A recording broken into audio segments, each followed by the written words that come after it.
Acheteur public, nous vous invitons à prendre place confortablement et à fermer la sonnerie de votre téléphone cellulaire. En cas d'incident, veuillez repérer les sorties de secours les plus près de vous. Bon divertissement. 1, 2, 1, 2. OK, c'est bon, on peut y aller. Sophie Durocher. Elle met en scène les arts, la culture et la société. Une représentation pas comme les autres. Sophie Durocher.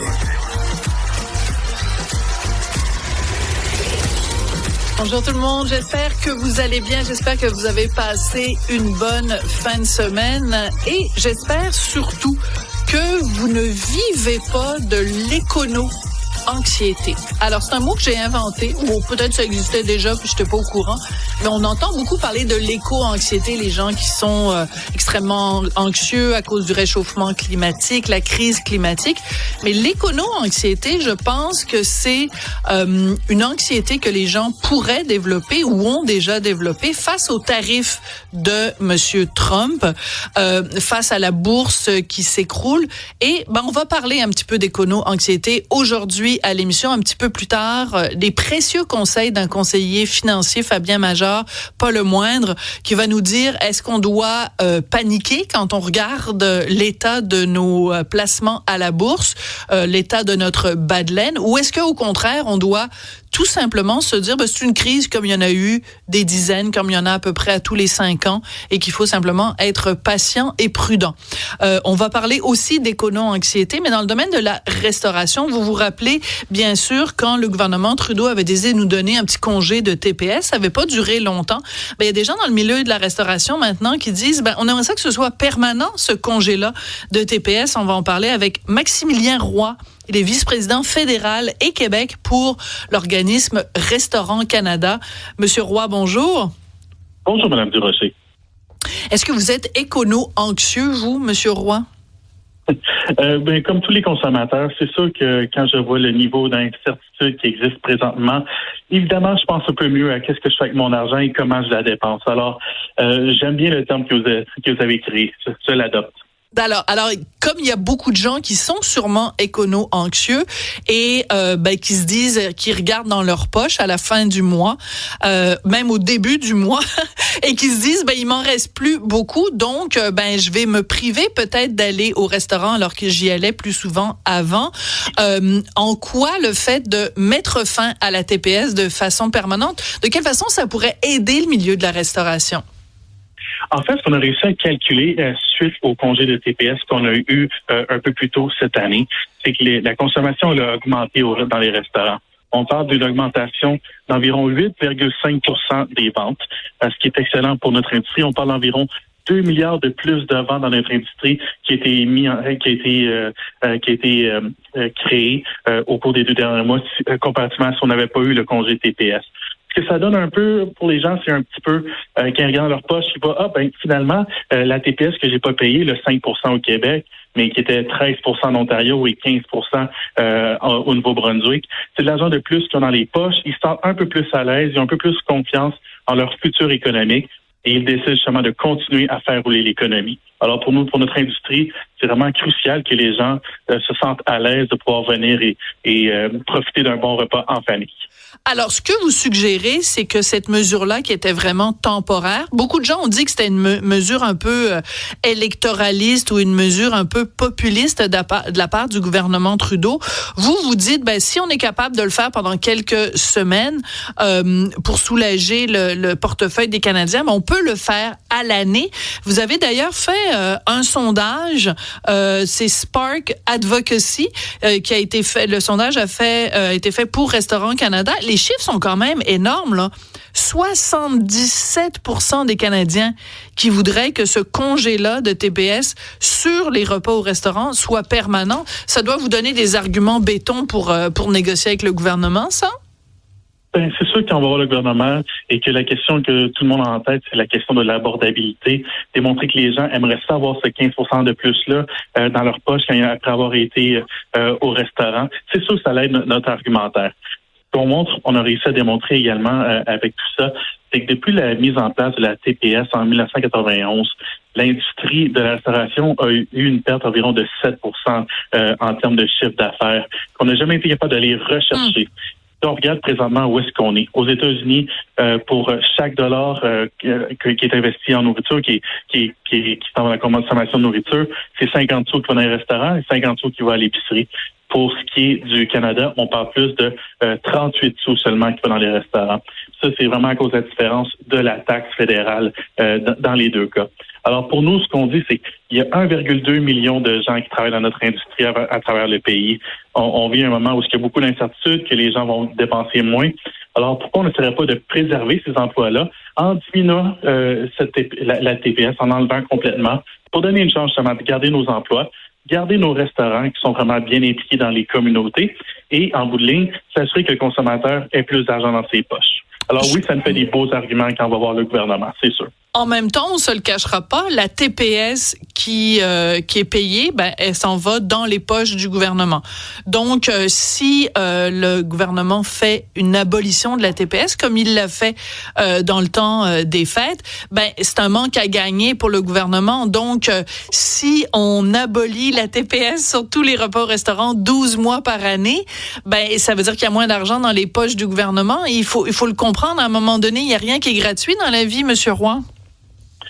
Là-dessus, vous avez bien raison, il n'y a rien de gratuit. Ceci dit, si on veut vraiment se pencher sur la question de l'abordabilité, on veut prendre une mesure qui est juste là, qui est applicable, qui est concrète, il n'y a rien de plus simple que d'enlever la taxe sur la consommation. Et j'en vois l'argument également.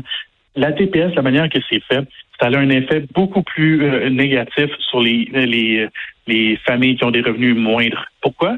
Parce que quand tu dépenses tout ton chèque de paie pour payer ton appartement, de tout ce qui est dans la consommation, parce que tu as payé la TPS, tu es plus impacté que si tu es quelqu'un de très riche qui est capable de mettre jusqu'à 50 60 en épargne, puis le reste en consommation.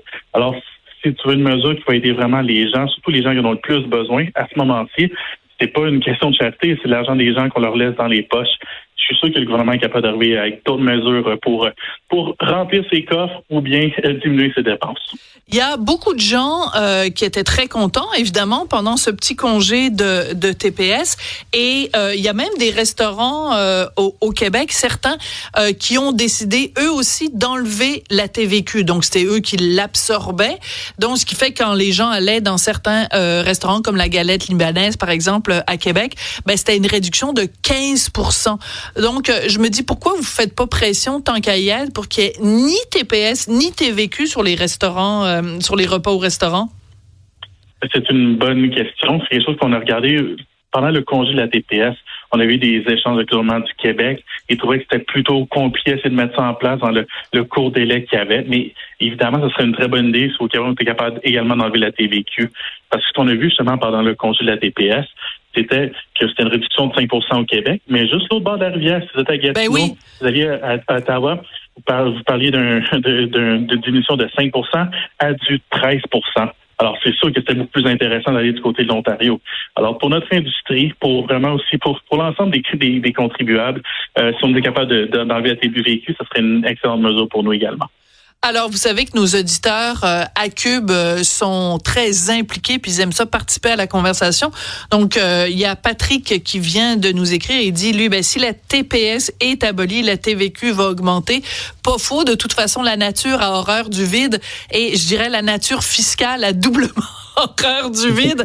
Donc, c'est évident que les gouvernements vont vouloir compenser tout ça.